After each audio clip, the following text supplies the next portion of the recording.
Hola, es Fernanda.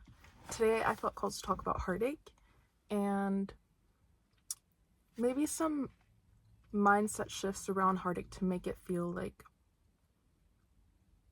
a hug, make it feel not as hard. The first thing is feel your emotions. Like if someone broke your heart, feel it. Feel sad, feel angry, feel frustrated, grieve the what could have been, like feel it. And if you can only feel it in increments, like that's okay. Take your time with it, but don't try to avoid feeling that, because that's going to be the most powerful shift, I think, is allowing yourself to just feel, to grieve, to all of it.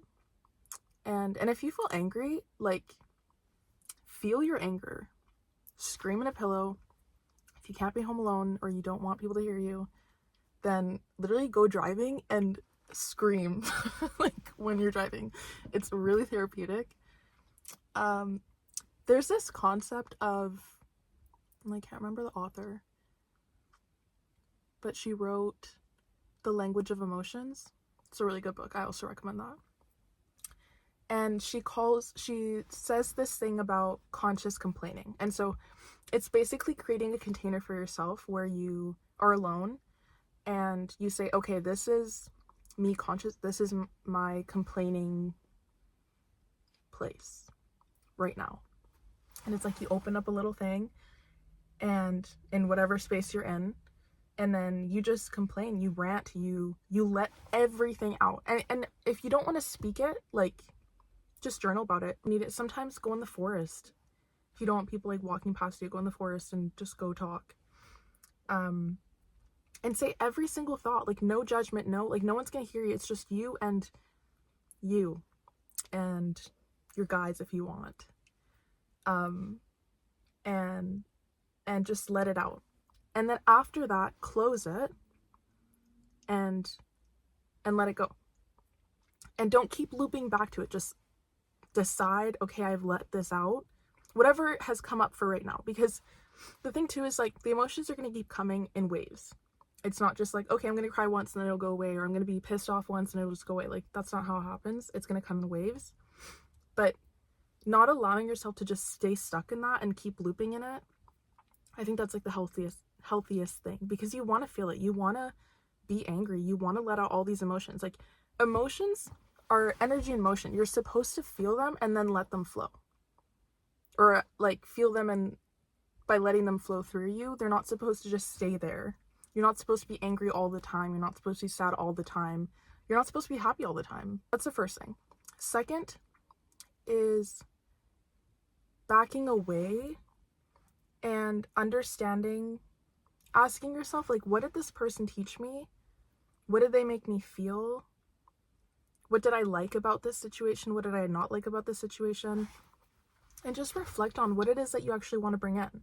Because if you really think about it, sometimes we attach to a person because they made us feel loved or valued, whatever it is, safe. And if you haven't created those within yourself, then you're going to think, oh, I can only get it from them, or I can only get it externally. Some people have certain qualities that you think, okay, it's only this person, I'm not going to find this elsewhere.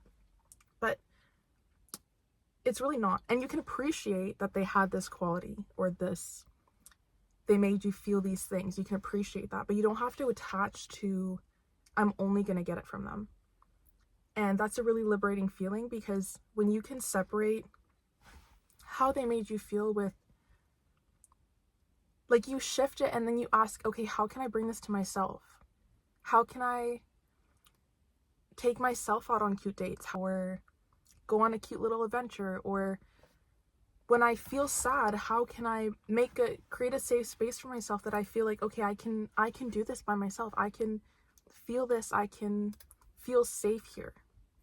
And I don't need to reach out to someone else to, like, ease that feeling.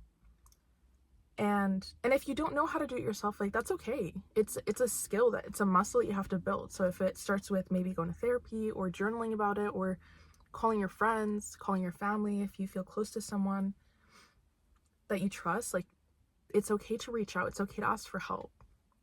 And especially when you're going through heartache, like, that sucks. Like, I'm really sorry that you have to go through that, but at the same time, what a blessing, because your glow up that's about to happen, like, you can't get that from just being happy. You get that from pain, you get that from heartache. And what a blessing, because once you come out of that, you're a baddie. You're already a baddie, but you're gonna be even more of a baddie. And that's a blessing.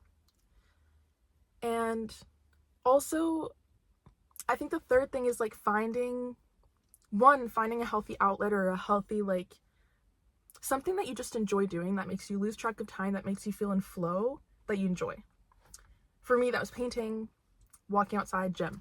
Second one is finding a healthy strain. So a healthy strain is like learning a new skill that is difficult. And it's challenging enough, but also you enjoy it. So for me, that was starting to learn the violin. And if for you it's learning about birds or a language or something, I don't know, like cooking, like whatever it is, something, maybe even like going to the gym if that's not your thing already. Just something that makes you feel like you're pushing yourself, like you're challenging yourself, and you have to be focused on it. You can't be thinking about all these things. Whatever it is that you learned from this, reflect on it, write it down, and just be grateful that you got to experience it. And like, you can still think about the special things that happen. Like, I think that's going to happen too at the very beginning, that you start to, when you lose something, you think about all these good things, and then you forget the bad. Write down the bad. If they broke your heart, write down the bad. And not to like make them a bad person, you know, like, I don't think anyone really has malicious intentions. I think a lot of the time it's just they're hurt and unaware, and then hurt people just hurt people. And you're not that person. You're the person that's going to heal, and you're going to say, that's enough. I don't deserve this, and I'm not going to keep putting up with it. Because also, like, when you can realize, okay, these things were good, these things were bad, they treated me this way, and I didn't like it, you know to look out for that in the next person. Even in just like knowing what you're healing, being aware of the things that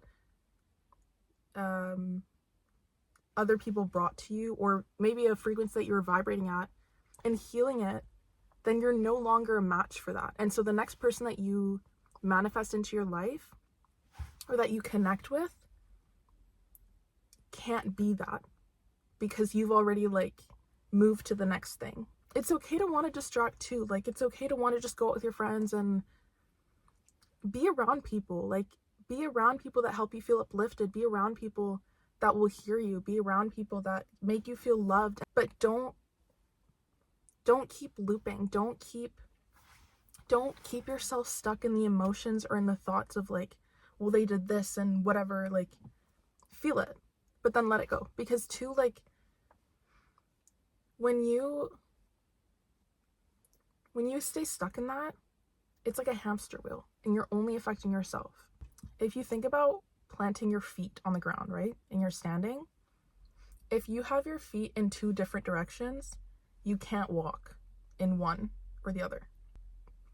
But if you're like this, you can go this way. So which way do you want to go? Like, do you want to stay stuck? Do you want to stay sad and pissed off and whatever, heartbroken? Or do you want to take it as a lesson and then move on to the next thing? Like, you've already experienced that. You know what it feels like to do that. Also, when you think about like the past of the relationship, where you start to romanticize things that they did and their whatever, don't blame yourself. Like, don't stay stuck in blaming yourself or feeling guilt or shame for things that you did, because the truth is, like, you didn't know better. In that moment of time, you didn't know better. You didn't know what was going to happen. You were in a certain circumstance in your life. Like, you did the best you could with what you knew.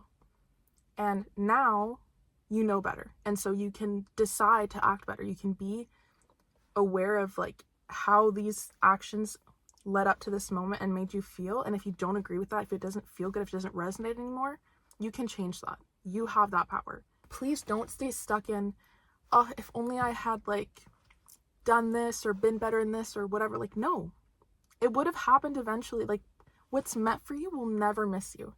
And if you can start to build that muscle and that thought and really believe that it won't miss you and that everything happens for a reason and that all of these things are just lessons, then you create a lot more of a safe space within yourself, and you can forgive yourself, and you can feel like, okay, it's fine that things didn't work out and you couldn't have known better. Okay? Like, you couldn't. And now that you know better, you're going to act different. And you have that choice. But don't keep looping in the past and thinking, I should have done this. No. Should have, bye. No.